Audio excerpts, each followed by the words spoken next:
നമസ്കാരം. Pilot training guide 2024 പുതിയ video സീരീസിലേക്ക് ഏവർക്കും സ്വാഗതം.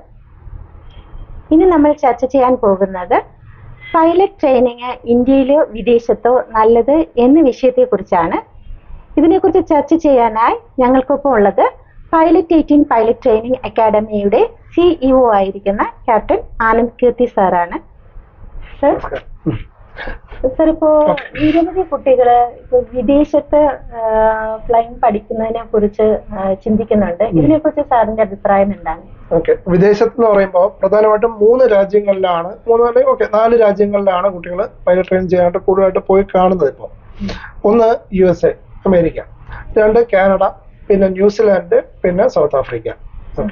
ഇതിനകത്ത് സൗത്ത് ആഫ്രിക്കയാണ് പൊതുവെ എല്ലാവരും ചെലവ് കുറവ് എന്ന രീതിയിൽ കൺസിഡർ ചെയ്യുന്ന ഒരു ഓപ്ഷൻ. ഇന്ത്യയെ വെച്ച് നോക്കുമ്പോൾ കമ്പാരിറ്റീവ്ലി ചെലവ് കുറവായിട്ട് കണക്കാക്കുന്ന ഒരു ഓപ്ഷൻ. USA പൊതുവെ കണക്കാക്കുന്നത് ഒരുപാട് വേഗതയിൽ ഫ്ലൈങ് കംപ്ലീറ്റ് ചെയ്യാം, ഐ മീൻ ഷോർട്ട് സ്പാനിൽ ഫ്ലൈങ് കംപ്ലീറ്റ് ചെയ്യാം എന്നുള്ളത് വെച്ചിട്ടാണ് USA ഒരുപാട് പേര് പ്രിഫർ ചെയ്യുന്നത്. പിന്നെ വരുന്ന കാനഡയാണ്. കാനഡ പൊതുവെ കുട്ടികൾ പ്രിഫർ ചെയ്യുന്നത് സെറ്റിൽ ആകുക എന്നുള്ള ഉദ്ദേശത്തോടു കൂടിയാണ്. അതായത് പാർട്ട് ടൈം ജോബ് ചെയ്തുകൊണ്ട് തന്നെ ഫ്ലൈങ് ചെയ്യാം. അങ്ങനെ ഫ്ലൈങ് കംപ്ലീറ്റ് ചെയ്യുന്നു, അത് കഴിഞ്ഞിട്ട് അവിടെ എന്തെങ്കിലും അവിടെ തന്നെ കരിയർ സ്റ്റാർട്ട് ചെയ്യാൻ പറ്റും എന്ന രീതിയിലാണ് പലരും കാനഡയെ അപ്രോച്ച് ചെയ്യുന്നത്. പിന്നെ വരുന്നത് ന്യൂസിലാൻഡാണ്. ന്യൂസിലാൻഡ് US-ഉം കാനഡയും അതിൻ്റെ ഒരു മിക്സ് ആയിട്ട് വേണമെങ്കിൽ നമുക്ക് പറയാം. ചിലവ് ശകലം കുറവാണ് കമ്പാരിറ്റീവ്ലി US വെച്ച് നോക്കുമ്പോൾ. കാനഡയുടെ അത്രയും ഹാർഷ് വെതർ അല്ല. പിന്നെ പെട്ടെന്ന് ഫ്ലൈൻ തീർക്കാം. പിന്നെ ഈ പറഞ്ഞ പോലെ പാർട്ട് ടൈം ജോബ് ചെയ്യാൻ പറ്റും. ഈ രീതിയിലൊക്കെയാണ് കുട്ടികൾ കൺസിഡർ ചെയ്യാം. പക്ഷേ എൻ്റെ ഒപ്പീനിയനിൽ ആസ് ഓഫ് നോ, ഈ പറയുന്ന 2024 മുതൽ ഇനി അങ്ങോട്ടൊരു മിനിമം ഒരു 5 to 7 years എങ്കിലും ഇന്ത്യയിൽ തന്നെ ഫ്ലൈങ് ചെയ്യുന്നതാണ് നല്ലത് എന്നാണ് എൻ്റെ ഒരു ഒപ്പീനിയൻ. എനിക്ക് എൻ്റെതായ റീസൺസ് കുറച്ചുണ്ട് അതിന് പറയാനായിട്ട്. പ്രധാനമായിട്ടും ഇപ്പം ഞാൻ പറഞ്ഞത് 2 കാര്യങ്ങൾക്കാണ് നമ്മൾ പൊതുവെ വിദേശ രാജ്യങ്ങൾ സെലക്ട് ചെയ്യുകയാണല്ലോ. ഒന്ന്, ഡ്യൂറേഷൻ കുറവായിരിക്കണം, അല്ലാന്നുണ്ടെങ്കിൽ കോസ്റ്റ് കുറവായിരിക്കണം, അല്ലെങ്കിൽ ഇത് രണ്ടും കൂടെ ആയിരിക്കണം. അങ്ങനെ നോക്കുമ്പോൾ ഇന്ത്യയിൽ എന്തുകൊണ്ട് കുട്ടികളെ പ്രിഫർ ചെയ്യുന്നില്ല?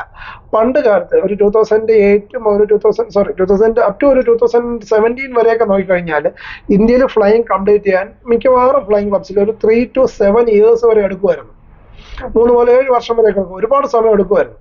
എന്നാൽ ഇന്ന് ഇന്ത്യയിൽ ഫ്ലൈങ് ചെയ്യാൻ മിക്കവാറും ഉള്ള ഫ്ലൈങ്, ഇന്ത്യയിൽ ഇപ്പോൾ ഏകദേശം 37 ഫ്ലൈങ് ക്ലബ്സോളം ഉണ്ട്. ഈ റീസെന്റ് അപ്രൂവൽ കിട്ടിയ FTOs ഉൾപ്പെടെ ഒരു 37 ഫ്ലൈങ് ക്ലബ്സ് ഉണ്ട്.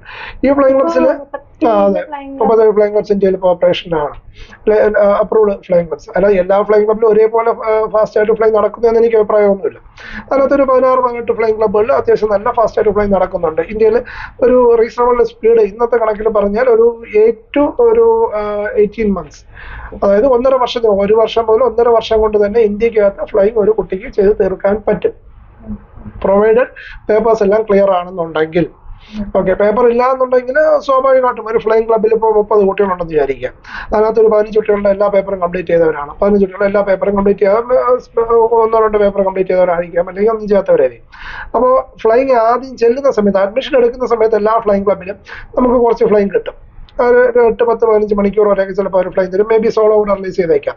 ഒരു 25-30 മണിക്കൂർ വരെയൊക്കെ ഫ്ലൈങ് അത്യാവശ്യം ഫാസ്റ്റ് ആയിട്ട് പോകും. അത് കഴിയുമ്പോൾ പേപ്പേഴ്സ് എല്ലാം ഉള്ള കുട്ടികൾക്ക് അവർ പ്രയോറിറ്റി കൊടുക്കും. അവർക്ക് പെട്ടെന്ന് ഫ്ലൈങ് കൊടുത്ത് പോകാൻ നോക്കും.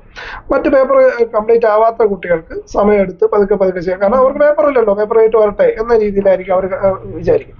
അങ്ങനെ വരുമ്പോൾ ഡ്യൂറേഷൻ കൂടുതലെടുക്കാൻ സാധ്യത ഉണ്ട്. അതായത് പേപ്പർ കംപ്ലീറ്റ് ആയിട്ടല്ല തിയറി എക്സാം, DGCയുടെ പൈലറ്റ് തിയറി എക്സാംസ് കംപ്ലീറ്റ് ആയിട്ടല്ല അവർ ഫ്ലൈങ്ങിന് പോകുന്നതെങ്കിൽ ഡ്യൂറേഷൻ അത്യാവശ്യം എടുക്കാൻ സാധ്യത ഉണ്ട്. കാരണം മറ്റു കുട്ടികളെ പറഞ്ഞു വിട്ടുകൊണ്ടിരിക്കും, ഇവരെ പിടിച്ച് ഹോൾഡ് ചെയ്തുകൊണ്ടിരിക്കും. അതുകൊണ്ട് ഞാൻ എപ്പോഴും പറയും, തിയറി എക്സാംസ് കംപ്ലീറ്റ് ആയിട്ട് മാത്രം ഫ്ലൈങ്ങിന് പോകുന്നതാണ് ഇന്ത്യയിൽ ചെയ്യുമ്പോൾ നല്ലത്. ഇനി രണ്ടാമത്തെ ഒരു കാര്യം വെച്ച് കഴിഞ്ഞാൽ, ഇന്ത്യയിൽ കോസ്റ്റിന്റെ കാര്യം നമുക്കറിയാം. ഇന്ത്യയിൽ ഇന്നത്തെ കാര്യത്തിൽ നോക്കിക്കഴിഞ്ഞാൽ ഒരു 33 ലക്ഷം മുതൽ ഒരു 48-50 ലക്ഷം രൂപ വരെയൊക്കെയാണ് ഫ്ലൈങ്ങിന്റെ കോസ്റ്റ് വരുന്നത്. ഓരോ ഫ്ലൈങ് ക്ലബിനും അവരവരുടേതായ ഫീസ് പാറ്റേൺ ആണ്. അപ്പോൾ ഇന്ത്യയിൽ ചെയ്യുമ്പോൾ പ്രധാനമായിട്ടും ഡ്യൂറേഷൻ കൂടാനുള്ളത് 2 റീസൺസ് ആണ്. ഒന്ന്, കുട്ടികളുടെ പേപ്പർ കംപ്ലീറ്റ് ആയിട്ടായിരിക്കില്ല അവർ ഫ്ലൈങ്ങിന് പോകുന്നത്. ഡയറക്റ്റ് ആയിട്ട് ഫ്ലൈങ് ക്ലബിൽ പോയി അഡ്മിഷൻ എടുക്കും. സ്വാഭാവികമായിട്ടും അങ്ങനെയുള്ളവർക്ക് ഡിലേ വരാനുള്ള സാധ്യതയുണ്ട്. രണ്ടാമത്തെ കാര്യം അവരുടെ ഫീസുമായിട്ട് ബന്ധപ്പെട്ടാണ്. ഇപ്പോൾ ഫീസ് സമയത്തിന് നമ്മൾ അടച്ചടച്ച് പോവുകയാണെന്ന് വിചാരിക്കുക, അല്ലെങ്കിൽ ചില അഡ്വാൻസ്ഡ് ആയിട്ട് അടച്ചടച്ച് പോവുകയാണെന്നുണ്ടെങ്കിൽ സ്വാഭാവികമായിട്ടും ഫ്ലൈങ് ക്ലബ്സുകാർ ഫ്ലൈങ് ഫാസ്റ്റ് ആയിട്ട് തന്നെ കൊടുത്ത് തീർക്കാൻ നോക്കും. പിന്നെ ഒരു മേജർ റീസൺ വരുന്നത് ഇവരെടുക്കുന്ന ലീവ് വെച്ചിട്ടാണ്. ഇപ്പൊ വിദേശത്ത് ഒരു കുട്ടി ഫ്ലൈങ്ങിന് പോകണമെന്ന് വിചാരിക്കുക, US പോകണമെന്ന് വിചാരിക്കുക, അവരവിടെ പറയുന്ന സമയം 1.5 വർഷമാണെന്ന് വിചാരിക്കുക. ആ 1.5 വർഷത്തിനിടയ്ക്ക് ഈ കുട്ടി ഇന്ത്യയിൽ വന്ന് ഒരു അവധിക്കാലം ചെലവഴിച്ചിട്ട് പോകാനുള്ള സാധ്യത വളരെ കുറവാണ്. ചെയ്യില്ല എന്ന് തന്നെ പറയാം. കാരണം പോയിട്ട് ഉള്ള യാത്രാ ചെലവും മറ്റ് എക്സ്പെൻസുകൾ നോക്കുമ്പോഴേക്കും അവർ കംപ്ലീറ്റ് ആയിട്ടാണെങ്കിൽ തിരിച്ചു വരാൻ സാധ്യത. പക്ഷേ ഇന്ത്യയിലാണ് നമ്മൾ ഫ്ലൈ ചെയ്യുന്നതെങ്കിൽ, ഇപ്പോൾ ഇന്ത്യക്കകത്താണല്ലോ, അപ്പോൾ ഓണത്തിന് അല്ലെങ്കിൽ ക്രിസ്മസിന്, റംസാന്, ഇങ്ങനെ ഓരോരോ സമയമാകുമ്പോഴേക്കും വീട്ടുകാർ പറയും ഓക്കെ ഒന്ന് വാടാ കണ്ടിട്ട് പോകാമെന്ന് പറയുമ്പോഴേക്കും അവർ വീട്ടിൽ വരുന്നു. ഒരാഴ്ചക്കകത്ത് തിരിച്ച് ഫ്ലൈങ്ങിന് പോകേണ്ട കുട്ടിയായിരിക്കും. ഇവിടെ നാട്ടിൽ വരുമ്പോഴേക്കും, ഇപ്പോൾ ഫോർ എക്സാമ്പിൾ മധ്യപ്രദേശിലാണ് ഫ്ലൈ ചെയ്യുന്നത് വിചാരിക്കുക, നാട്ടിൽ വരികയാണ്. നാട്ടിൽ വരുമ്പോഴേക്കും പേരൻസ് പറയും എന്തായാലും വന്നതല്ലേ, ഒരു 10 ദിവസം നിന്നിട്ട് പോകുന്നു പറയുന്നു. ഈ 10 ദിവസങ്ങളോ 30 ദിവസം ആവുന്നു. ഇങ്ങനെ 2 പ്രാവശ്യം ആകുമ്പോഴേക്കും 2 മാസമായി. ഇപ്പൊ +2ന്റെ കാര്യം എടുക്കാം, +2 കോഴ്സിന്റെ കാര്യം എടുക്കുകയാണെന്നുണ്ടെങ്കിൽ ഒരു 10 15 ഒരു 20 കുട്ടികളുടെ ഒരു ബാച്ചാണെന്ന് വിചാരിക്കാം. ഇവര് ജോയിൻ ചെയ്യുന്നത് മുതൽ 2 വർഷമാണല്ലോ കോഴ്സ്. ഈ 2 വർഷം കഴിയുമ്പോൾ കൃത്യമായി 2ാമത്തെ വർഷം എല്ലാ കുട്ടികളും പുറത്തിറങ്ങും. അറ്റൻഡൻസ് ഉള്ള ആളും അറ്റൻഡൻസ് ഇല്ലാത്ത ആളും, അസുഖം കാരണം ലീവ് എടുത്ത ആളും, പഠിക്കുന്ന കുട്ടിയും പഠിക്കാത്ത കുട്ടിയും എല്ലാവരും കൃത്യം 2 വർഷം ആകുമ്പോഴേക്കും ഒരു കോഴ്സ് കംപ്ലീറ്റ് ആവുകയാണ്. പക്ഷെ ഫ്ലൈങ്ങിന്റെ കാര്യം പറയുന്നത് നമ്മൾ ലൈസൻസ് എടുക്കാൻ, ഡ്രൈവിംഗ് ലൈസൻസ് എടുക്കാൻ പോകുന്ന പോലെയാണ്. ഒരു 10 കുട്ടികൾ ജോയിൻ ചെയ്യുകയാണെന്നുണ്ടെങ്കിൽ ഒരു 2-3 പേര് ചിലപ്പോൾ ഒരാഴ്ച കൊണ്ട് തന്നെ ഡ്രൈവിംഗ് ക്ലിയർ ആവും. ഒരു 2-3 പേര് ചിലപ്പോൾ 2 ആഴ്ച എടുക്കും. പിന്നുള്ള 2-3 പേര് ചിലപ്പോൾ 1 മാസം ആയാലും ക്ലിയർ ആവാതെ, 1-2 വർഷം ഡ്രൈവിംഗ് ചെയ്താൽ പോലും ക്ലിയർ ആവാത്തവരുണ്ടാവും. ഇതുപോലെയാണ് ഫ്ലൈങ്ങിന്റെ കാര്യം വരിക. ഇപ്പോൾ ഒരു 20 കുട്ടികൾ ഒരു ബാച്ചിൽ ജോയിൻ ചെയ്ത് കഴിഞ്ഞാൽ ഒരു 7-8 കുട്ടികൾക്ക് എന്ന് പറഞ്ഞാൽ ഒരു 6-8 മാസം കൊണ്ട് തന്നെ ഫ്ലൈങ് കംപ്ലീറ്റ് ചെയ്യും. പിന്നെ ഒരു 8 കുട്ടികൾ ഈ പറഞ്ഞതുപോലെ ഒരു വർഷം വരെയൊക്കെ എടുത്തന്നിരിക്കും. ബാക്കിയുള്ളവർ ചിലപ്പോൾ 1.5 വർഷം എടുത്തായിരിക്കും കംപ്ലീറ്റ് ചെയ്യാം. ചിലപ്പോൾ ഈ 1.5 വർഷത്തിൽ തീരാത്തവരുണ്ടാവാം, ഫീസിന്റെ പ്രശ്നങ്ങൾ കൊണ്ടോ അല്ലെങ്കിൽ അവരുടെ പഠിച്ചെടുക്കാനുള്ള സ്കില്ലിന്റെ ആയിട്ടുള്ള പ്രശ്നങ്ങൾ കാരണമോ ഫ്ലൈങ്ങിന്റെ സമയം കൂടുതൽ എടുക്കുന്ന കുട്ടികളുണ്ടാവാം. അല്ലെങ്കിൽ 200 മണിക്കൂർ കൊണ്ട് തീരേണ്ടവർ ചിലപ്പോൾ 204 205 മണിക്കൂറൊക്കെ എടുക്കാനും സാധ്യതയുണ്ട്. റയറായിട്ടാണെങ്കിലും അങ്ങനെയും വന്ന് കാണുന്നുണ്ട്. ഓക്കെ, അപ്പോൾ ഇതാണ് ഇന്ത്യയിലുള്ള ഡ്യൂറേഷന്റെയും ഇത് കാര്യം പറയുമ്പോൾ. അതേസമയം നമ്മൾ ഇനി അടുത്ത് കമ്പയർ ചെയ്യുന്ന ഓരോ രാജ്യങ്ങളായിട്ട് നമുക്ക് നോക്കാം. ഫസ്റ്റ് നമുക്ക് ഇപ്പോൾ സൗത്ത് ആഫ്രിക്കയിൽ എടുക്കാം. ചെലവ് കുറവെന്ന് പറഞ്ഞ് നമ്മൾ കണക്കാക്കാൻ സൗത്ത് ആഫ്രിക്കയാണ്. ഇപ്പൊ വിദേശ രാജ്യങ്ങളോട്ട് പോകുമ്പോൾ എക്സാംസ് എല്ലാം എഴുതണ്ട, ഇന്ത്യയിലുള്ള എല്ലാ എക്സാംസും എഴുതണ്ട എന്നൊരു തെറ്റിദ്ധാരണ കുട്ടികൾക്കുണ്ട്. തെറ്റിദ്ധാരണ എന്ന് പറയാൻ കാരണം ടെക്നിക്കലി അത് ശരിയാണെങ്കിലും അതൊരു ഫാൾസ് ഇൻഫർമേഷൻ ആയിട്ട് ഞാൻ പറയുള്ളൂ. കാരണം ഈ പുറത്ത് ഫ്ലൈ ചെയ്യുന്ന സമയത്ത് നമുക്ക് 3 പേപ്പർ തിയറി എക്സാംസ് എഴുതിയാൽ മതി. മെട്രോളജി, റെഗുലേഷൻ, എയർ നാവിഗേഷൻ, ഈ 3 എഴുതിയാൽ മതി.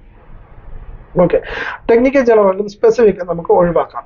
RTR നമുക്ക് ഒഴിവാക്കാം, പ്രൊവൈഡഡ്. അതിനകത്ത് വേറെ ക്ലോസ് ഉണ്ട്, ഞാൻ പിന്നെ പറയാം. ഓക്കെ, അപ്പോൾ ഈ ടെക്നിക്കൽ എന്നുള്ള പേപ്പർ ഇത്തിരി വലിയ പേപ്പറാണ്. നാവിഗേഷൻ അത്രയും വാസ്റ്റ് അല്ല എന്നുണ്ടെങ്കിലും ഓക്കെ, മെട്രോളജിയും റെഗുലേഷനും വെച്ച് നോക്കുമ്പോൾ കുറച്ചുകൂടെ വാസ്റ്റാണ്. അപ്പോൾ അത് ഒഴിവാക്കാം എന്ന് വിചാരിച്ചിട്ട് കുട്ടികൾ പുറത്തോട്ട് പ്രിഫർ ചെയ്യും. അതിനകത്തുള്ള പ്രശ്നം എന്ന് വെച്ച് കഴിഞ്ഞാൽ ഇവർ ഇവിടെ ഒരു പേപ്പർ ഒഴിവാക്കുന്ന സമയത്ത് ബാക്കി 3 പേപ്പർ എഴുതണം. ഒരു പേപ്പറാണ് ഇവിടെ മേജർ പേപ്പറിൽ ഒരെണ്ണമാണ് ഇവർ ഒഴിവാക്കുന്നത്. സ്പെസിഫിക് നമുക്ക് പേപ്പറായിട്ട് കണക്കാക്കാൻ പറ്റില്ല. ഒരു ക്വസ്റ്റ്യൻ ബാങ്ക് പഠിച്ചു കഴിഞ്ഞാൽ ജയിക്കാവുന്ന സബ്ജക്റ്റ് ആണ്. അപ്പോൾ അത് നമുക്ക് പേപ്പറായിട്ട് കണക്കാക്കണ്ട. അപ്പോൾ ഒരു മേജർ പേപ്പർ ഒഴിവാക്കുന്ന സമയത്ത് ഇവർ സൗത്ത് ആഫ്രിക്കയിൽ പോകുമ്പോൾ അവിടെ 18 പേപ്പർ പഠിക്കേണ്ടതുണ്ട്. ആ 18 പേപ്പറും ജയിച്ചാൽ മാത്രമേ അവർക്ക് അവിടെ CPL കിട്ടുള്ളൂ.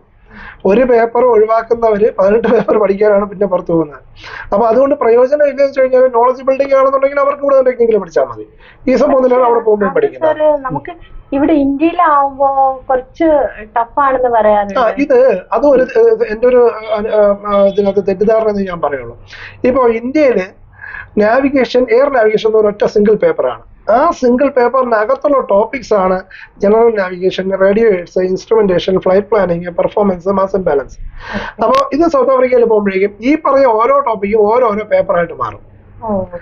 ഓക്കെ, അപ്പൊ യഥാർത്ഥത്തിൽ ആ പഠിക്കുന്ന തന്നെയാണ് നമ്മളിവിടെ പഠിക്കുന്നത്. നമ്മളിവിടെ ഒറ്റ പേപ്പറായിട്ട് പഠിക്കുന്നത്, അവരോട് 5 പേപ്പറാണ്. ഇപ്പൊ ടെക്നിക്കലിന്റെ കാര്യം പറഞ്ഞാൽ air systems, ACDC electrics, engines, propeller, principles of flight എന്ന് പറഞ്ഞിട്ട് 5-6 ടോപ്പിക്കായിട്ട് വരുന്നത്. അവിടെ വരുമ്പോൾ ഓരോരോ പേപ്പറായിട്ട് പഠിക്കുന്നു. ഇവിടെ ആകുമ്പോഴേക്കും ഒറ്റ പേപ്പറായിട്ട് പഠിക്കുന്നു. ഈ ഒരു വ്യത്യാസം മാത്രമേ ഉള്ളൂ. അല്ലാതെ അതിനകത്ത് കാര്യമായ കണ്ടന്റ് വ്യത്യാസമൊന്നുമില്ല.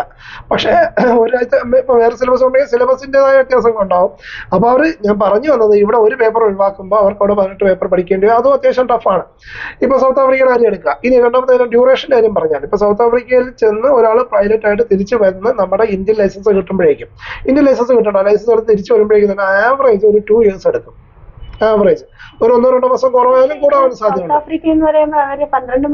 ഇല്ല, അതൊക്കെ പറയാവുന്നുള്ളൂ. ടെക്നിക്കലി പറയാവുന്നുണ്ടെങ്കിലും നടക്കുന്ന കാര്യമില്ല. കാരണം വെച്ച് കഴിഞ്ഞാൽ അവർ ഫ്ലൈയിങ്ങിനാണ് ഈ പറഞ്ഞ 12 മാസം പറയുക. അതിനകത്ത് തന്നെ ഈ പറഞ്ഞ എല്ലാ എക്സാംസും എല്ലാ കുട്ടികളും പാസ്സാവാറില്ല. സ്വാഭാവികമായിട്ടും അതിൻ്റെതായ ഡിലേ വരും. ഇപ്പം ഒരു ബ്രില്യൻ്റ് ആയിട്ടുള്ള സ്റ്റുഡൻ്റ് ആണെന്നുണ്ടെങ്കിൽ ചിലപ്പോൾ ഒറ്റയടിക്ക് തന്നെ എല്ലാ എക്സാംസ് ക്ലിയർ ചെയ്ത് കൂടാന്നില്ല. നമുക്ക് എക്സംഷൻ കേസുകൾ പറഞ്ഞിട്ട് കാര്യം നമ്മളൊരു ജനറൽ ആയിട്ടുള്ള കാര്യം തന്നെ പറയണം. ഒരു വൈഡായിട്ടുള്ള കാര്യം പറയുമ്പോൾ ഈ പേപ്പർ ക്ലിയർ ചെയ്ത് ഫ്ലൈയിങ് കഴിഞ്ഞ് വരുമ്പോഴേക്കും ആവറേജ് ഒരു 2 years എടുക്കും. ആ 2 years എടുക്കുമ്പോൾ അതിനകത്തുള്ള ഒരു ചെലവിന്റെ കാര്യം കൂടെ പറയാം. സാധാരണ ഞാൻ കേട്ടു ഒരുപാട് ഇൻസ്റ്റിറ്റ്യൂട്ട്സ് 34 ലക്ഷം, 35 ലക്ഷം, 33 ലക്ഷം ഈ റേഞ്ചിലൊക്കെയാണ് അവർ ഫീസ് പറയുക. ഈ ഫീസ് പറഞ്ഞിട്ട് ഞാനും ചില ഫ്ലൈയിങ് ലെവലിലൊക്കെ വിളിച്ച് സംസാരിക്കുക നമ്മുടെ കുട്ടികൾക്ക് വേണ്ടി. അപ്പോൾ സംസാരിക്കുമ്പോൾ അവർ പറയുന്നത് നമുക്ക് ഇപ്പോൾ ഈ 35 ലക്ഷം രൂപ എന്നുള്ള ഒരു പാക്കേജ് അവർ പറയുന്ന സമയത്ത് 1 വർഷത്തെ താമസം അതിനകത്ത് ഇൻക്ലൂഡഡ് ആണ്, ഫുഡ് ഇൻക്ലൂഡഡ് അല്ല. അപ്പൊ 2 വർഷം ഒരു കുട്ടി അവിടെ നിൽക്കുന്ന സമയത്ത് 2 വർഷത്തെ ഫുഡും ഈ 1 വർഷം കഴിഞ്ഞിട്ടുള്ള വരുന്ന 1 വർഷത്തെ താമസവും നമ്മുടെ കയ്യിൽ നിന്ന് ചിലവാകും. ആ കോസ്റ്റ് കൂടെ കൂട്ടുമ്പോഴേക്കും 35 ലക്ഷം പറയുന്ന ആളിന് തന്നെ മിനിമം ഒരു 7 ലക്ഷം രൂപ എക്സ്ട്രാ വരും. ഒരു 42 ലക്ഷം രൂപ അപ്പൊ തന്നെ നമ്മൾ മനസ്സിൽ കാണാം. ഈ 42 ലക്ഷം രൂപയായി അത് കഴിഞ്ഞ് തിരിച്ച് ഇന്ത്യയിൽ വന്ന് ഇന്ത്യയിൽ ഈ പേപ്പറുകൾ ക്ലിയർ ചെയ്ത് ഇന്ത്യയിൽ ഫ്ലൈയിങ് കഴിയുമ്പോഴേക്കും ആ കഴിയുന്നതെല്ലാം ഇപ്പൊ വിദേശത്തുള്ള ഏത് ലൈസൻസ് എടുത്താലും US ആണെങ്കിലും UK ആണെങ്കിലും സൗത്ത് ആഫ്രിക്ക ആണെങ്കിലും ന്യൂസിലാൻഡ് ആണെങ്കിലും ലൈസൻസ് എടുത്താലും അവിടുത്തെ എയർലൈൻസ് എല്ലാം നമുക്ക് ജോലി ടിക്കറ്റ് ഇല്ല. അപ്പൊ അവർ ചെയ്യേണ്ടത് അവിടുത്തെ ലൈസൻസ് എടുക്കുന്നു, തിരിച്ച് ഇന്ത്യയിൽ വരുന്നു, ഇന്ത്യൻ ലൈസൻസിലോട്ട് കൺവേർട്ട് ചെയ്യുന്നു. ഇന്ത്യൻ ലൈസൻസ് ആയി കഴിഞ്ഞാൽ ഏതെങ്കിലും ഒരു ഇന്ത്യൻ എയർലൈൻസിൽ കയറാം. വിസ്താര, ഇൻഡിഗോ എക്സ്പെൻസ് വരുന്നുണ്ട് പറയാം. അപ്പോൾ ഇന്ത്യൻ എയർലൈൻസിൽ ഏതെങ്കിലും കയറി ഒരു 2000 അവേഴ്സ് ബിൽഡ് ചെയ്തതിന് ശേഷം മാത്രമേ അവർക്ക് വിദേശത്തുള്ള ഏതെങ്കിലും എയർലൈൻസിലോട്ട് പോകാൻ പറ്റുള്ളൂ. ഇപ്പൊ നമുക്ക് എക്സെപ്ഷൻ ആയിട്ട് 1-2 പേര് ഇപ്പം വേറെ അവിടെ ഏതെങ്കിലും ചാർട്ടറിൽ കയറി NSOP കയറി എന്നൊക്കെ നമുക്ക് വേണമെങ്കിൽ പറയാം. പക്ഷെ അതൊന്നും ഒരു വൈഡ് പെർസ്പെക്റ്റീവിൽ നടക്കുന്ന കാര്യമല്ല. അപ്പോൾ ഇന്ത്യയിൽ വന്ന് ലൈസൻസ് കൺവേർട്ട് ചെയ്യുമ്പോൾ എത്രയാണ് എക്സ്പെൻസ് വരിക? ഒന്ന് ഈ തിയറി എക്സാംസിന്റെ ട്യൂഷൻ ഫീസ്, അതൊരു 2 ലക്ഷം രൂപയാണെന്ന് വിചാരിക്കുക. ഒരു 2.5 ലക്ഷം രൂപ ചിലവുകൾ കണക്കാം. 2.5 ലക്ഷം രൂപ. അത് കഴിഞ്ഞ് കൺവേർഷൻ ഫ്ലൈയിങ്, അതൊരു 7-8 അവേഴ്സിന്റെ ഫ്ലൈയിങ്ങേ ഉള്ളൂ. ഓക്കെ, അതൊരു 2-3 lakhs വരുമെന്ന് വിചാരിക്കുക. ഇത്രയാണ് നമുക്ക് ടെക്നിക്കലി ഇത്രയാണ് ചിലവ് വരുന്നത്. പക്ഷേ ഈ പറയുന്നത് അവരെപ്പോഴാണോ ലാസ്റ്റ് ഫ്ലൈങ് ചെയ്തത്, ഇപ്പൊ സൗത്ത് ആഫ്രിക്ക ആണെങ്കിൽ അവിടെ നമ്മൾ അവസാനം ചെയ്ത ഫ്ലൈങ്ങിന്റെ ഡേറ്റ് മുതൽ 6 മാസത്തിനുള്ളിൽ ഈ പറഞ്ഞ ലൈസൻസ് ഇവിടെ നമുക്ക് കിട്ടിയിരിക്കണം. ഇല്ല എന്നുണ്ടെങ്കിൽ റീസെൻസി ഫ്ലൈങ് എന്ന് പറഞ്ഞൊരു 15 അവേഴ്സ് വീണ്ടും ഫ്ലൈ ചെയ്യേണ്ടി വരും. ഓക്കെ, 15 അവേഴ്സ് എന്ന് പറയുമ്പോൾ അത് തന്നെ ഏകദേശം 3-4 ലക്ഷം രൂപയായി. ഓക്കെ, അപ്പൊ ഏറ്റവും ചുരുങ്ങിയത് ആവറേജ് ഒരു 48 മുതൽ 50 ലക്ഷം രൂപ വരെ നമുക്ക് CPL ആവുന്നത് വരെ മാത്രം ചെലവ് വരും. ചെലവ് വരുന്നത് മാത്രമല്ല 2 വർഷത്തെ അവിടുത്തെ ഡ്യൂറേഷൻ വരുന്നുണ്ട്, സൗത്ത് ആഫ്രിക്ക ഡ്യൂറേഷൻ വരുന്നുണ്ട്, പിന്നെ ഇവിടുത്തെ തിയറി എക്സാംസ് പഠിക്കുന്ന സമയം വരുന്നുണ്ട്, അത് ഇവിടുത്തെ ഫ്ലൈയിങ് ചെയ്യുന്ന സമയം വരുന്നുണ്ട്, പിന്നെ റീസൻസി ഫ്ലൈയിങ് ഉണ്ടെങ്കിൽ അതിന്റെ സമയം വരുന്നുണ്ട്. അപ്പൊ ഇതെല്ലാം കൂടെ വരുമ്പോൾ ഒരു 3.5-4 വർഷത്തോളം, ഓക്കെ, നമുക്ക് ഏറ്റവും ചുരുക്കി പറഞ്ഞാൽ ഒരു 3 വർഷം ഓൺ ആവറേജ് ആവും. 2.5 വർഷത്തിൽ എന്തായാലും ഒരു ദിവസം പോലും കുറയാൻ സാധ്യതയില്ല.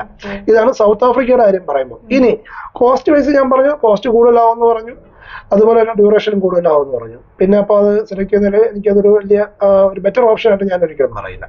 പിന്നെ ചെയ്യാൻ പറ്റുന്നൊരു കാര്യം, ഇവര് ഇൻസ്റ്റിറ്റ്യൂട്ടുകൾ വഴി പോകുമ്പോൾ പൊതുവേ ഈ ഫ്ലൈയിങ്ങിന് കുട്ടികളെ പുറത്തോട്ട് അയക്കുന്ന സ്ഥാപനങ്ങളെ കാര്യം എടുത്താൽ, സ്റ്റഡി അബ്രോഡ് സ്ഥാപനങ്ങളായിക്കോട്ടെ അല്ലെങ്കിൽ ഈ പറഞ്ഞ തിയറി ഇൻസ്റ്റിറ്റ്യൂട്ട്സ് ആയിക്കോട്ടെ, വാട്ടവർ, അവർ ചെയ്യുന്നത് അവർക്കെല്ലാം പുറത്തുള്ള ഫ്ലൈയിങ് ക്ലബ്സിന് ടൈപ്പ് ഉണ്ടാവും എന്നാണ് പറയുക. ഈ ടൈപ്പ് എന്ന് പറഞ്ഞാൽ യഥാർത്ഥത്തിൽ ഒരു ഇൻസെന്റീവ് ബേസ്ഡ് അല്ലെങ്കിൽ ഒരു കമ്മീഷൻ ബേസ്ഡ് ഒരു റിലേഷൻഷിപ്പാണ് ഈ ടൈപ്പ് എന്ന് പറഞ്ഞ് ഉദ്ദേശിക്കുന്നത്.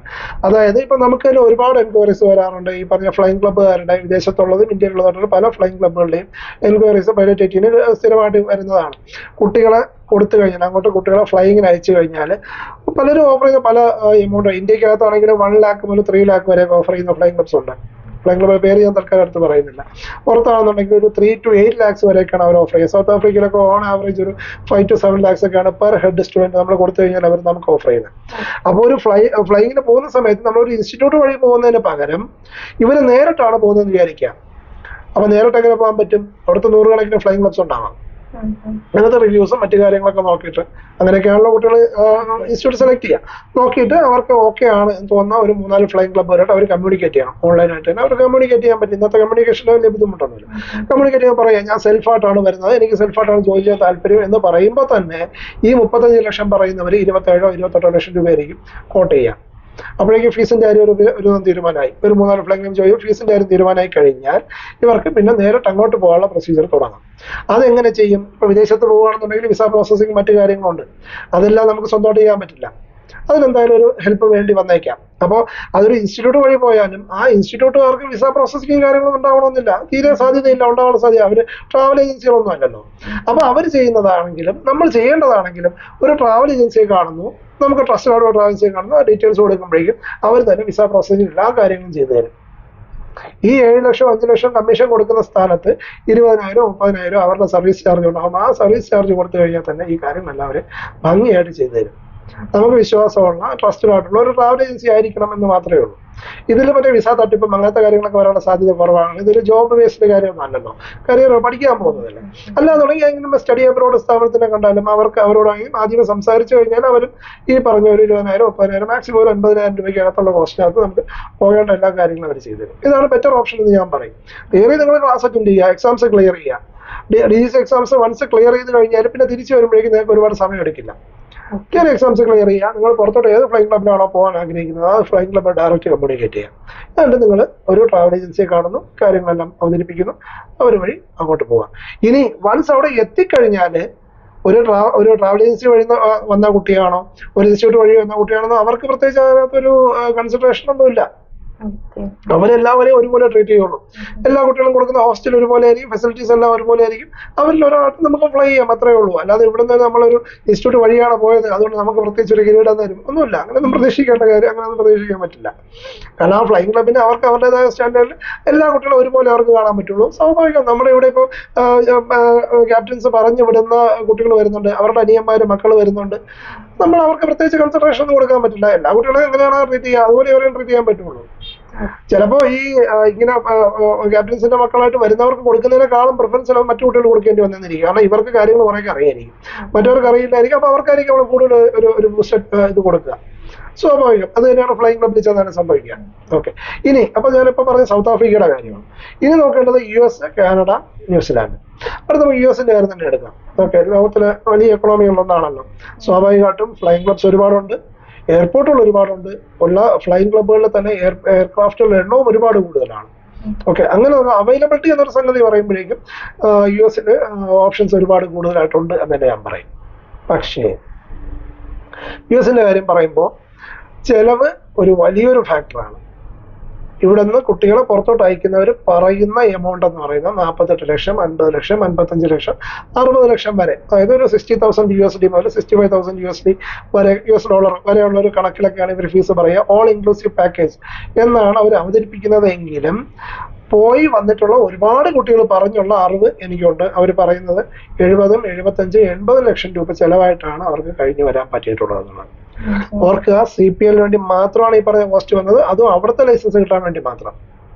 തിരിച്ചിനി അവർ ഇന്ത്യയിൽ വന്ന് ഇന്ത്യൻ ലൈസൻസ് എടുത്താൽ മാത്രമേ അവർക്കൊരു ജോലി കയറാൻ പറ്റുള്ളൂ. ഓക്കെ. അതുകൊണ്ട് അതൊരു വലിയ നെഗറ്റീവായിട്ട്, കോസ്റ്റ് വൈസ് നോക്കുമ്പോൾ വലിയ നെഗറ്റീവായിട്ടാണ് എനിക്ക് ഫീൽ ചെയ്യുന്നത്. ഡ്യൂറേഷൻ വെച്ച് നോക്കിക്കഴിഞ്ഞാൽ പറയുന്ന സമയത്തൊന്നും അവർ പറയുന്ന 8 മാസം 9 മാസം നടക്കുന്ന കാര്യമൊന്നുമല്ല. വെതർ നോക്കണം, എക്സാംസ് നോക്കണം, നമ്മുടെ ഡോക്യുമെന്റേഷൻ നോക്കണം. ഫ്ലൈങ്ങിന് വേണ്ടി നമ്മൾ ഫ്ലൈങ് മാത്രം ചെയ്യാൻ ചിലപ്പോൾ ഈ പറഞ്ഞ 6-8 മാസം മതിയായിരിക്കും. അതൊക്കെ അത് ടെക്നിക്കലി നമുക്ക് പറയാം. പക്ഷേ പ്രാക്ടിക്കലി നോക്കിക്കഴിഞ്ഞാൽ ഒരു വർഷം മുതൽ 1.25 വർഷം വരെ ആവറേജ് എടുക്കും. ഓക്കെ. US ആണെങ്കിലും കാനഡയിലും എല്ലാം. ഇനി US-നകത്ത് വരുന്ന ഒരു വലിയ നെഗറ്റീവ് എന്ന് വെച്ച് കഴിഞ്ഞാൽ US-ന് RTR എന്ന് പറഞ്ഞാൽ റേഡിയോ ടെലിഫോണിയറിസ്റ്റുകളുടെ ലൈസൻസ് അവിടെ ഇല്ല. അതുകൊണ്ട് തന്നെ നമുക്ക് നേരിട്ട് ലൈസൻസ് കൺവേർട്ട് ചെയ്യുന്ന സമയത്ത് RTR നമുക്ക് ഉണ്ടാവില്ല. അപ്പൊ നമ്മൾ എന്ത് ചെയ്യണം? ഒന്നുകിൽ ഇന്ത്യയിൽ വന്ന് RTR എടുക്കണം. അത് നേരത്തെ ഈ പറഞ്ഞ 6 മാസത്തിനുള്ളിൽ നടന്നില്ല എന്നുണ്ടെങ്കിൽ പിന്നെ റീസൻസി പ്ലൈ 15 മണിക്കൂർ ചെയ്യണം. അപ്പൊ അതിന്റെ കോസ്റ്റ് നമ്മൾ ആഡ് ചെയ്യേണ്ടി വരും. കോസ്റ്റും ഡ്യൂറേഷനും ആടാം. അല്ലാന്നുണ്ടെങ്കിൽ ചെയ്യാൻ പറ്റുന്നത് US-ലുള്ളവർക്ക് തൊട്ടടുത്ത കാനഡയിൽ പോയി അവിടുത്തെ RTR എടുത്തിട്ട് തിരിച്ചു വരാം. US licence, canadian licence, Indian licence, ഈ 3 ലൈസൻസ് നമ്മുടെ കയ്യിലുണ്ടാവും.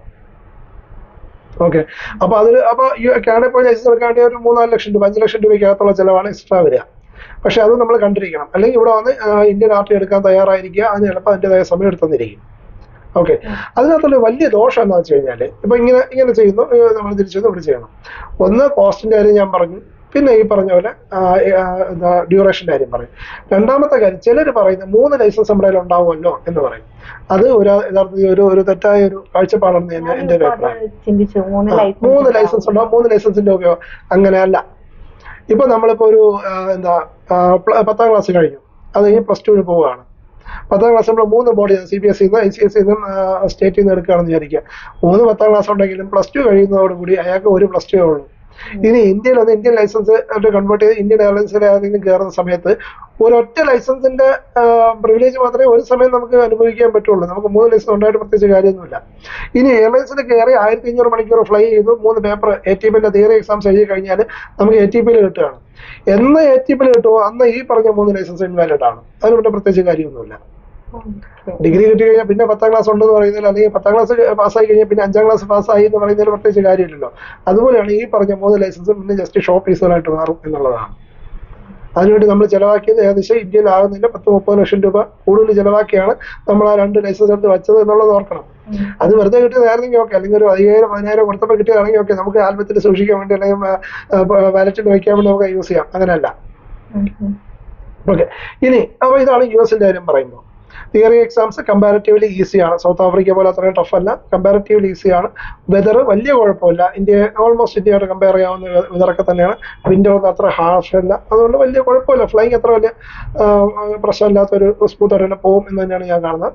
പ്രശ്നം അതിനകത്ത് വരുന്ന എക്സ്പെൻസ്, ലിവിങ് എക്സ്പെൻസ് അത്യാവശ്യം കൂടുതലാണ്. ഒരു മാസം ആവറേജ് ഒരു 70,000 to 80,000 വരെയൊക്കെ എക്സ്പെൻസ് വരുന്നതായി പല കുട്ടികളും പറയുന്നുണ്ട്. ഓക്കെ, പിന്നെ ഫൈനുകളും കാര്യങ്ങളും, ഫ്ലൈങ് ക്ലബിലുള്ള ഫൈനുകളും കാര്യങ്ങളൊക്കെ വളരെ കൂടുതലാണ്. അത്രയും നമ്മൾ കെയർഫുൾ ആയിട്ട് ഒരു മിലിറ്ററി സ്റ്റാൻഡേർഡിൽ കെയർഫുൾ ആയിട്ടൊക്കെ പോയാൽ ഈ ഫൈൻ അടയ്ക്കാതെ രക്ഷപ്പെടാൻ പറ്റുള്ളൂ. അത് പലർക്കും പറ്റാറില്ല. എങ്ങനെ വേലും 2-3 ലക്ഷം രൂപ ഫൈൻ അടയ്ക്കുന്നുണ്ട് മിക്കവാറും കുട്ടികൾ പല കാരണങ്ങൾക്കായിട്ട്. അപ്പോൾ ഇതൊക്കെയാണ് US പറ്റി പറയുമ്പോൾ. ഡ്യൂറേഷൻ കുറച്ച് മതി. സ്റ്റാൻഡേർഡ് ഓഫ് ഫ്ലൈങ് എന്ന് പറഞ്ഞാൽ ഫ്ലൈങ്ങിന്റെ ആ ഒരു സ്റ്റാൻഡേർഡ് അല്ല, ആ രാജ്യത്തിൻ്റെതായ ഒരു സ്റ്റാൻഡേർഡ് അവർക്കുണ്ട്. അതുകൊണ്ട് അത് നമുക്ക് വേണമെങ്കിൽ അഡ്വാൻറ്റേജ് ആയിട്ട് പറയാം. പക്ഷേ ആ അഡ്വാൻറ്റേജ് നമുക്ക് കരിയറിൽ എന്തെങ്കിലും യൂസ് ഉണ്ടോ എന്ന് വെച്ച് കഴിഞ്ഞാൽ എനിക്ക് അതിനെ പറ്റി ഒരു വലിയ പോസിറ്റീവ് അഭിപ്രായമൊന്നുമില്ല. ഈ കൊടുക്കുന്ന എക്സ്ട്രാ കോസ്റ്റ് വെച്ച് നോക്കുമ്പോഴേക്കും അത്രയും വലിയൊരു ബെനിഫിറ്റ് ഉള്ളതായിട്ട് എനിക്ക് തോന്നിയിട്ടില്ല. ഓക്കെ, ഇനി കാരണം അവിടെ പഠിച്ച് വന്ന കുട്ടികൾ തിരിച്ചിവിടെ ഇന്ത്യൻ ലൈസൻസ് കൺവേർട്ട് ചെയ്യുന്ന സമയത്ത് തിയറി എക്സാംസ് കഴിയുന്ന സമയത്ത് ഒരു മണ്ണും അറിയാത്ത കുട്ടികളെ എനിക്ക് പഠിപ്പിക്കാൻ പറ്റിയിട്ടുണ്ട്. അതുകൊണ്ട് ഞാൻ പറയുന്നത് അങ്ങനെയാണ്. പിന്നെ അവരവിടെ എന്താ പഠിച്ചത് എന്ന് ചോദിക്കുമ്പോഴേക്കും എന്തോ എനിക്കത് സ്റ്റാൻഡേർഡ് ഓഫ് ടീച്ചിങ് അത്രയും മെച്ചപ്പെട്ടതാണ് എന്നൊരു ഒപ്പീനിയൻ എനിക്കില്ല. ഇനി മൂന്നാമത്തെ എന്ന് വെച്ച് കഴിഞ്ഞാൽ കാനഡയാണ്. കാനഡയിൽ പറയുമ്പോൾ 2 കാര്യങ്ങൾ നമുക്ക് പറയണം. ഒന്ന് വെതറിൻ്റെതായ പ്രശ്നം. ഓക്കെ, അത് നമുക്ക് നെഗറ്റീവായിട്ട് പറയേണ്ട ഒരു കാര്യം. പോസിറ്റീവായിട്ട് പറയുന്നത് കമ്പാരിറ്റീവ്ലി US കോസ്റ്റ് വളരെയധികം കുറവാണ്. ഒരു 40-45 ലക്ഷം രൂപയ്ക്കൊക്കെ ഫ്ലൈങ് ചെയ്ത് തീർക്കാൻ പറ്റും എന്നുള്ളതാണ് ഒരു കാര്യം. കാനഡയിൽ വെതറിൻ്റെ കാര്യം പറയുമ്പോൾ, കാനഡ എന്ന് പറയുമ്പോൾ നമുക്ക് ഇത് നമ്മുടെ ഗ്ലോബ് എടുത്തു കഴിഞ്ഞാൽ നോക്കുക, ഈ ഭാഗത്തോട്ടാണ് കാനഡ വരുന്നത്. അതായത് നോർത്ത് പോളിന്റെ ഏതാണ്ട് അടുത്തായിട്ട് വരുന്ന ഒരു റീജിയനാണ്. അതുകൊണ്ട് തന്നെ കൂടുതൽ ഒരു ക്ലൈമാറ്റിക് കണ്ടീഷൻ നോക്കിക്കഴിഞ്ഞാൽ വളരെയധികം തണുത്ത ഒരു രാജ്യമാണെന്ന് പറയാം. തണുപ്പ് കൂടുതലായതുകൊണ്ട് തന്നെ വിന്റർ അത്രയും പൊതുവെ ഹാർഷായിരിക്കും. ഇപ്പൊ നമ്മൾ ഒരു വർഷത്തെ ഫ്ലൈ നോക്കിക്കഴിഞ്ഞാൽ നവംബർ മുതൽ ഒരു ഫെബ്രുവരി ലാസ്റ്റ് മാർച്ച് പകുതി വരെ ഉള്ള സമയത്ത് ഫ്ലൈങ് തീരെ ഉണ്ടാവില്ല എന്ന് തന്നെ പറയാം. ഓക്കെ, അതായത് വിന്റർ അത്രയും ഹാർഷ് ആവുന്ന സമയത്ത് ഫ്ലൈങ് നടക്കില്ല. ഒരു 4-5 മാസം ഫ്ലൈങ് നടക്കില്ല എന്നതിൻ്റെ അർത്ഥം നമുക്ക് അത്രയും കാലം ഫുഡ് കഴിക്കാതെ ഓഫായി കിടക്കാം എന്നല്ല. ഫുഡിൻ്റെയും താമസത്തിൻ്റെയും പൈസ നമുക്ക് എപ്പോഴും ആവും. ഓക്കെ, അപ്പോൾ ഈ ഒരു വർഷത്തെ സ്പാനിനകത്ത് ഒരു 4-5 മാസം ഫ്ലൈങ് ഉണ്ടാവില്ല. ആ സമയത്ത് എക്സ്പെൻസുകൾ ഉണ്ടാവും സ്വാഭാവികമായിട്ടും. അത് നമ്മുടെ കോസ്റ്റ് ഓഫ് ലിവിങ് ഉള്ളത് കൊണ്ട് നമ്മുടെ എൻ്റയർ കോഴ്സിന് വരുന്ന പ്രോജക്റ്റ് ഫീസിനകത്ത് കൂടുതലായിട്ട് വരാൻ സാധ്യതയുണ്ട്. ഒരു കാര്യം. രണ്ടാമത്തെ കാര്യം എന്ന് വെച്ച് കഴിഞ്ഞാൽ പാർട്ട് ടൈം ജോബ് ചെയ്ത് ഫ്ലൈങ് ചെയ്യാനുള്ള ഒരു ഓപ്ഷൻ കാനഡയിൽ പോയി കഴിഞ്ഞാൽ പറ്റുന്നുണ്ട്. പക്ഷെ അതിനകത്ത് ഞാൻ നെഗറ്റീവായിട്ട് കാണുന്ന കാര്യം, പോസിറ്റീവായിട്ട് ഞാനത് എടുക്കുന്നുണ്ട്. ഓക്കെ, അതിൻ്റെതായ അർത്ഥത്തിൽ ഞാൻ എടുക്കുന്നുണ്ട്. പക്ഷെ അതിനകത്ത് നെഗറ്റീവായിട്ട് എനിക്കൊരു കാര്യം പറയാനുള്ളത്, അത് ഓരോരുത്തർക്കും ഓരോ രീതിയിൽ എടുക്കാം കേട്ടോ. അപ്പോൾ നെഗറ്റീവായിട്ട് പറയുന്നത് വെച്ച് കഴിഞ്ഞാൽ ഈ പാർട്ട് ടൈം ജോബ് ചെയ്ത് ഫ്ലൈങ് ചെയ്യാം എന്ന് പറഞ്ഞു പോകുന്ന പല കുട്ടികളും കുറച്ചു കാലം കഴിയുമ്പോഴേക്കും ഈ പാർട്ട് ടൈം ജോബ് അവരുടെ ഫുൾ ടൈം ജോബായിട്ട് മാറും. ഫ്ലൈങ് പാർട്ട് ടൈം ആയിട്ട് മാറും. കുറച്ചു നേരം കഴിയുമ്പോൾ അവർ അവിടുത്തെ എന്തെങ്കിലും ചെറിയ ചെറിയ കോഴ്സുകളും കൂടെ പഠിച്ചിട്ട് അവിടെ സെറ്റിൽ ആവുന്ന രീതിയിലോട്ട് പോകും. അങ്ങനെ സെറ്റിൽ ആവാനായിരുന്നെങ്കിൽ അവർ ആദ്യം ഈ പറഞ്ഞ 10-30 ലക്ഷം രൂപ ചെലവാക്കി അവിടെ ചെന്ന് ഷോമണി എല്ലാം കെട്ടിവെച്ച് അവിടെ ചെന്ന് ഈ പറഞ്ഞ പൈലറ്റ് ട്രെയിനിങ് ചേരേണ്ട കാര്യമില്ലായിരുന്നു. വേറെ ഏതെങ്കിലും ചെറിയ കോഴ്സിൽ ചേർന്നിട്ട് അവർക്ക് സെറ്റിൽ ആയാൽ മതിയായിരുന്നു. പൈലറ്റ് ആവാൻ വന്നിട്ട് അവർ വേറെ എന്തെങ്കിലും ആയി ജീവിത നിലവാരം കുറവാണെന്നൊന്നും എനിക്ക് അഭിപ്രായമൊന്നുമില്ല. ജീവിത നിലവാരം വേണ്ടി വെച്ച് നോക്കുമ്പോൾ സെന്റ് ടൈംസ് മെച്ചപ്പെട്ട ജീവിത നിലവാരമുണ്ട്, ഇല്ല ഞാൻ പറയുന്നത്.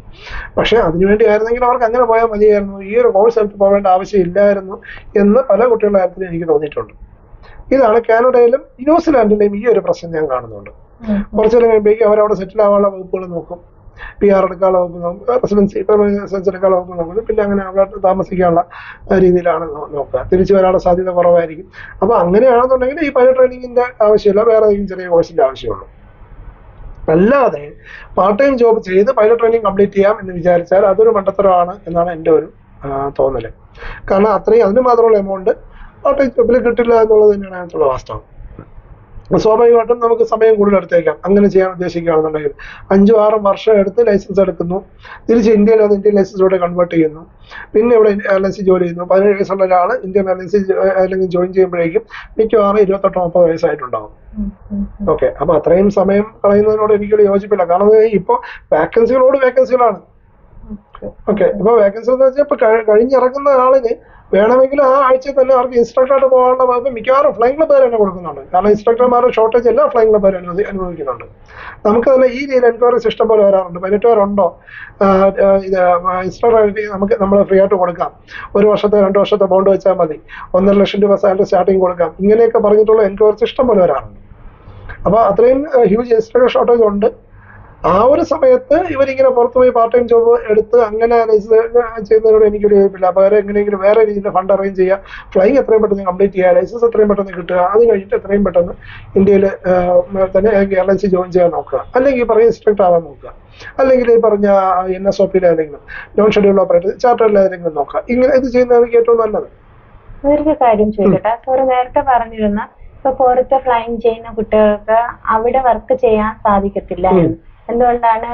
അതായത് ഇപ്പോ ഏത് രാജ്യം എടുത്താലും അവിടുത്തെ സിറ്റിസൺസിന് അവിടെ എയർലൈൻസിൽ ജോലിക്ക് കയറുന്നതിന് ബുദ്ധിമുട്ടില്ല. പക്ഷേ ഇന്ത്യൻ സിറ്റിസൺ അല്ല, മറ്റു രാജ്യങ്ങളിൽ നിന്ന് വരുന്നവർക്ക് അങ്ങനെ നേരിട്ട് എയർലൈൻസിൽ കയറാനുള്ള ഒരു പ്രൊഫഷൻ ഒരു രാജ്യക്കാരും കൊടുക്കുന്നില്ല, ഈവൻ ഇന്ത്യയിലും ഇല്ല.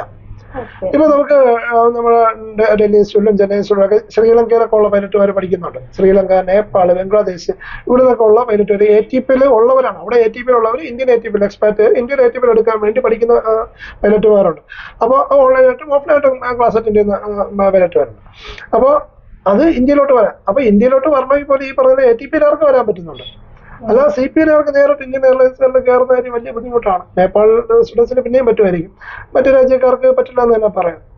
നിയർ ടു ഇമ്പോസിബിൾ എന്ന് തന്നെ പറയാം ഇന്നത്തെ ഒരു വേൾഡ് ഓർഡറിൽ. മറ്റു രാജ്യങ്ങൾ അത് തന്നെയാണ് സ്വീകരിച്ചു വരുന്നത്. അവിടെ ചെന്ന് കഴിഞ്ഞാൽ പിന്നെ ഒരു ഓപ്ഷൻ ഉള്ളത്, ഓക്കെ, US-ലും കാനഡയിലും വേറെ ഓപ്ഷൻ ഉള്ളത്, നമ്മൾ ഫ്ലൈങ് കഴിഞ്ഞു കഴിഞ്ഞാൽ അവർ അവിടെ ജോലി തരും എന്ന് പറയാറുണ്ട്. ചില അഡ്വർടൈസ്മെന്റ്സ് അങ്ങനെ കണ്ടിട്ട് ഞാൻ വിളിച്ചിട്ടുണ്ട്. അപ്പൊ അവർ ചെയ്യുന്നത് അവിടുത്തെ ഫ്ലൈങ് ഇൻസ്ട്രക്ടറാണ് നമുക്ക് ജോലി തരും. കിട്ടുന്ന സാലറി അപ്പം തന്നെ പറയുന്നത് 50,000 രൂപ 60,000 രൂപ ഇന്ത്യൻ മണി കണക്കാക്കി വരുമ്പോഴേക്കും സാലറി കിട്ടുമെന്നാണ് പറയുക. ഈ 50,000 60,000 രൂപ കൊണ്ട് അവിടെ കഷ്ടിച്ച് താമസവും ഭക്ഷണവും കഴിക്കാം എന്നുള്ളതല്ലാതെ വേറെ പറയത്തക്ക ഉപയോഗമൊന്നുമില്ല. അപ്പൊ വേണം ചോദിക്കും, പറഞ്ഞാൽ എക്സ്പീരിയൻസ് കൂടില്ലേ, ഫ്ലൈങ് അവേഴ്സ് കൂടില്ലേ?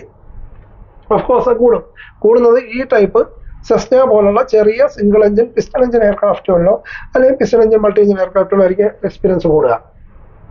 ആ എക്സ്പീരിയൻസ് കൂടി വെച്ചിട്ട് നമുക്ക് പ്രത്യേകിച്ച് പ്രയോജനമില്ല. നമുക്ക് ആവശ്യം മിനിമം ഇതുപോലുള്ള ജെറ്റ് എഞ്ചിൻ എയർക്രാഫ്റ്റ് എങ്കിലും അവേഴ്സ് വേണം. ഒരുപാട് വലുത് വേണമെന്നില്ല, ചെറുതാണെങ്കിലും ജെറ്റ് എഞ്ചിൻ അവേഴ്സ് ഉണ്ടെങ്കിൽ മാത്രമേ അത് നമ്മൾ എക്സ്പീരിയൻസ് ആയിട്ട് കണക്കാക്കുന്നുള്ളൂ. പിസ്റ്റൺ എഞ്ചിൻ അവേഴ്സ് വെച്ചാൽ നമുക്ക് ATPയിൽ എടുക്കാൻ പറ്റില്ല എന്ന് ഞാൻ പറയുന്നില്ല. അതിന്റെ എയർലൈൻസുകാർ ഒരു വലിയ വാല്യൂ ഒന്നും കൽപ്പിക്കുന്നില്ല. ഓക്കെ, അത് മാത്രമല്ല അവിടെ അങ്ങനെ കണ്ടിന്യൂ ചെയ്ത് പോകാന്നുള്ളതല്ലാതെ അവിടുത്തെ എയർലൈൻസിൽ കയറാനും ഈ എക്സ്പീരിയൻസ് ഒരു വലിയ കാര്യമായിട്ട് എടുക്കുന്നില്ല. ശരി, അതുകൊണ്ട് ഞാൻ പറയുന്നത് അവിടെ അങ്ങനെ എക്സ്പീരിയൻസ് ഉണ്ടാക്കുന്നുണ്ട്, പറയത്തക്ക കാര്യമായ പ്രയോജനമൊന്നും ഇല്ല എന്ന് തന്നെയാണ് എൻ്റെ ഒരു അഭിപ്രായം. ഓക്കെ, അപ്പോൾ ഇതാണ് ഈ പറഞ്ഞ 3 രാജ്യങ്ങളുടെ കാര്യം, 3+1 കൺട്രീസിൽ വിദേശത്ത് ഫ്ലൈങ് ചെയ്യുന്നതിനോടുള്ള എൻ്റെ ഒരു കാഴ്ചപ്പാട് ഞാൻ പറഞ്ഞിരുന്നു. ഓക്കെ, സ്വാഭാവികം. അപ്പോൾ വിദേശത്തെക്കാട്ടിലും ഇന്ത്യയിലാണ് ഫ്ലൈങ് ചെയ്യുന്നത് നല്ലത് എന്നാണ് സാറിന്റെ അഭിപ്രായം. അത് ഈ അഭിപ്രായം ഇരുമ്പലൊക്കെ അല്ലാന്ന് പറഞ്ഞു കേട്ടിട്ടില്ലേ? ഈ അഭിപ്രായം ഞാൻ പറയുന്നത് ഇന്നത്തെ കാര്യമാണ്, 2024 ഈ സമയം നമ്മൾ ഈ വീഡിയോ എടുക്കുന്ന സമയത്തുള്ള കാര്യമാണ് ഈ പറയുന്നത്. ഇതിങ്ങനെ ആവണം നാളെ എന്ന് എനിക്ക് ഒന്നുമില്ല. ഇനി നാളെ ഒരു കാര്യം പറയുകയാണ്, ഇപ്പൊ ഈ പറഞ്ഞ പോലെ സൗത്ത് ആഫ്രിക്കയിലെ കാര്യം എടുക്കുക, അല്ലെങ്കിൽ ഏതെങ്കിലും രാജ്യത്തിന്റെ കാര്യം. നമ്മൾ പല രാജ്യങ്ങളെ പറ്റി വീഡിയോ എടുത്തിട്ടുണ്ട്. ഫിലിപ്പൈൻസ്, മാൽദീവ്സ്, പല രാജ്യങ്ങളും ഇപ്പൊ ഫ്ലൈങ് ക്ലബ് പോലും ഇല്ല, പണ്ടൊക്കെ എടുത്ത രാജ്യങ്ങൾ അൺഫോർച്ചുനേറ്റ്ലി. ഓക്കെ, അപ്പോൾ വേറെ രാജ്യത്തിൽ ഫ്ലൈങ് ക്ലബ്ബ് വരികയാണ്. ഫോർ എക്സാമ്പിൾ ശ്രീലങ്കയിൽ നമ്മുടെ ഇവിടുത്തെ ഇന്ത്യൻ ഫ്ലൈങ് ക്ലബിലെ കമ്പനിയിൽ വരണം. അവിടെ ഫ്ലൈങ് ക്ലബ്ബ് ഇടയ്ക്ക് സ്റ്റാർട്ട് ചെയ്തിട്ടുണ്ടെന്ന് ഞാനൊരു വാർത്ത അറിഞ്ഞിരുന്നു. ഓക്കെ, അവിടെ വരികയാണ്. 30-35 ലക്ഷം രൂപയാണ് ഫീസ്. അതേപോലെ വളരെ ഷോർട്ട് പീരീഡ് കൊണ്ട് കഴിയുകയാണ് എന്ന് പറയുകയാണെന്നുണ്ടെങ്കിൽ ഞാൻ പറയും കുട്ടികളോട് അവിടെ പോകാൻ പറയും. അങ്ങനെ പറയാൻ വേണ്ടി അഡ്വക്കേറ്റ് ചെയ്യുന്ന ആൾ ഫസ്റ്റ് ചിലപ്പോൾ ഞാൻ തന്നെയായിരിക്കും. ഓക്കെ, ഇനി അങ്ങനെ ഒരു രാജ്യത്തോടും പ്രത്യേകിച്ച് പ്രതിപത്തിയോ ഒരു വിദ്വേഷമോ ഒന്നുമില്ല. ഒരു ഒരു ന്യൂട്രൽ ഇതിലൊരു അൺബയാസ്ഡ് ആയിട്ട് ഞാൻ കാര്യങ്ങൾ പറയുന്നു എന്നേ ഉള്ളൂ. ഇന്നത്തെ കണക്കില് ഡ്യൂറേഷൻ വെച്ചാണെങ്കിലും കോസ്റ്റ് വെച്ചാണെങ്കിലും ഏറ്റവും മെച്ചപ്പെട്ട രീതിയിൽ ഫ്ലൈ ചെയ്യാൻ പറ്റുന്നത് ഇന്ത്യ തന്നെയാണ്. കോസ്റ്റ് നോക്കിക്കഴിഞ്ഞാൽ ഓൺ ആവറേജ് ഒരു 40 to 45 lakhs കൊണ്ട് നമുക്ക് CP എടുക്കുമ്പോൾ മാക്സിമം ഒരു 48 lakhs കൊണ്ട് CP കഴിയും. അത് കഴിഞ്ഞൊരു 15 lakhs അപ്രോക്സിമേറ്റ് ടൈപ്പ് റൈറ്റിംഗ് ചെയ്യാനായിട്ട് മാക്സിമം ഒരു 65 lakhs കൊണ്ട് അവർക്ക് എയർലൈൻസിനെ കയറാനുള്ള എല്ലാ യോഗ്യതകളും ആവും ഇന്ത്യയിലാണ് ചെയ്യുന്നതെങ്കിൽ. അതേസമയം സൗത്ത് ആഫ്രിക്ക ആണെങ്കിൽ 65 എന്നുള്ളത് ഒരു 75 lakhs ആയിട്ട് നമ്മൾ കണക്കാക്കുക. അതേസമയം US ആണെന്നുണ്ടെങ്കിൽ അതൊരു 1 CR അടുപ്പിച്ച് നമ്മൾ കണക്കാക്കുക. കാരണം CP കഴിഞ്ഞ് വരുമ്പോൾ തന്നെ ഒരു 75 ആയിട്ടുണ്ടാവും. പിന്നെ ഇന്ത്യയിലെ കൺവർഷൻ, പിന്നെ ടൈപ്പ് റൈറ്റിംഗ്. അപ്പോൾ ഏതാണ്ട് ഒരു 1 CR അടുപ്പിച്ച് കോസ്റ്റ് വരും. കാനഡ ആണെന്നുണ്ടെങ്കിൽ ഈ 1 CR സ്ഥാനത്ത് ഒരു 85 lakhs അടുപ്പിച്ച് എക്സ്പെൻസ് വരും. ഓക്കെ, ഇതാണ് പല രാജ്യങ്ങളെ കമ്പയർ ചെയ്യുന്നത്. ഇനി വരുന്ന ഒരു കാര്യമുണ്ട്, കാഡറ്റ് പ്രോഗ്രാം. കാഡറ്റ് പ്രോഗ്രാം പണ്ട് ഇൻഡിഗോ കാഡറ്റ് പ്രോഗ്രാം ഉണ്ടായിരുന്നു, എയർ അറേബ്യ കാഡറ്റ് പ്രോഗ്രാം, ഇങ്ങനെ പല കാഡറ്റ് പ്രോഗ്രാം അത്യാവശ്യം വളരെ കോസ്റ്റ്ലി ആയിരുന്നു.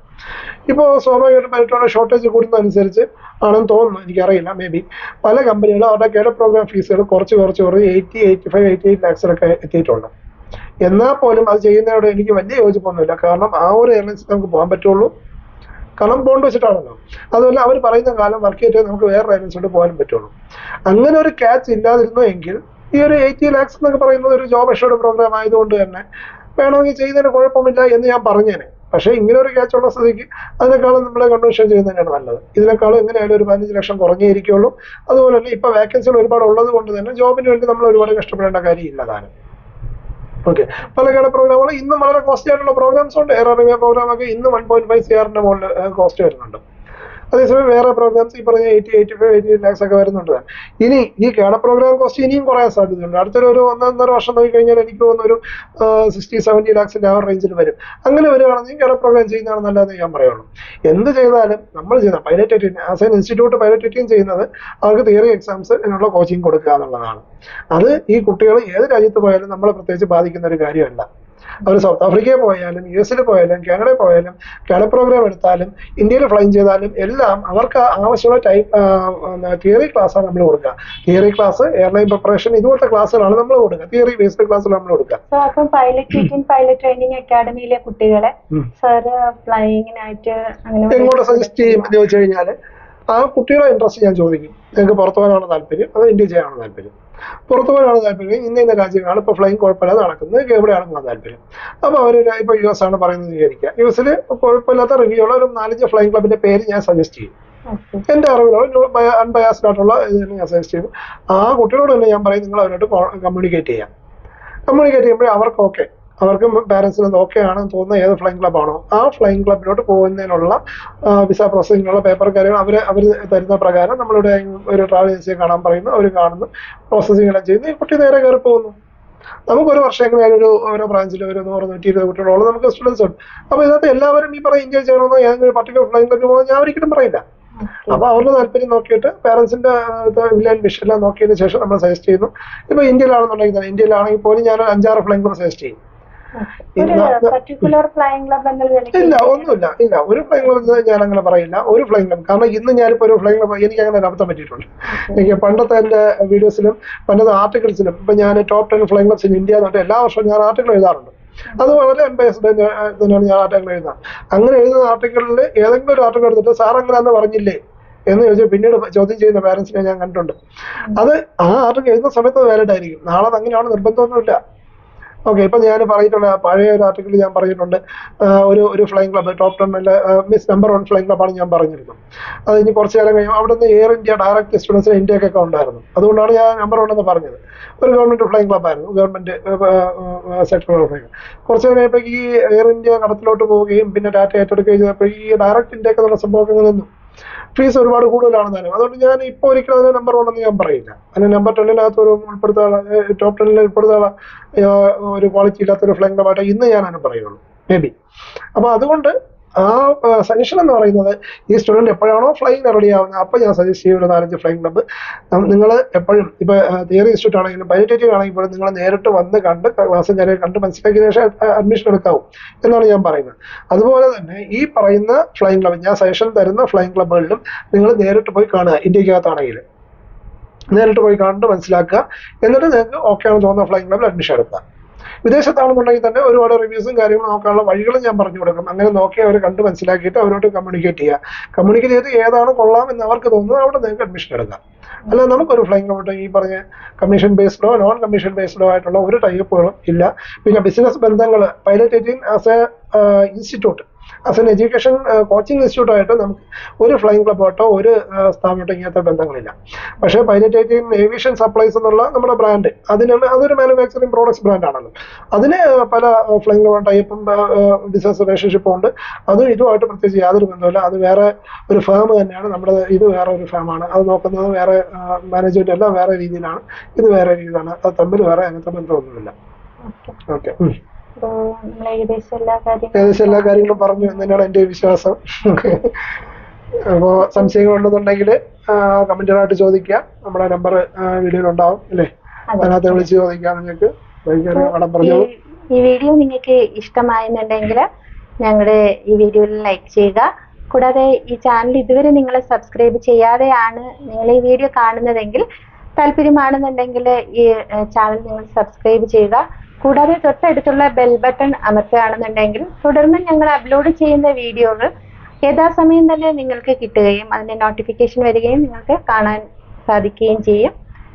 കൂടാതെ സാറിനെ നിങ്ങൾക്ക് നേരിട്ട് കോൺടാക്ട് ചെയ്യാനായിട്ട് സാറിൻ്റെ നമ്പർ ഈ വീഡിയോയിൽ തന്നെ പിൻ ചെയ്യുന്നുണ്ട്. അപ്പോൾ വീഡിയോ ഇഷ്ടപ്പെട്ടാൽ ലൈക്ക് ചെയ്യുക. നന്ദി, നമസ്കാരം.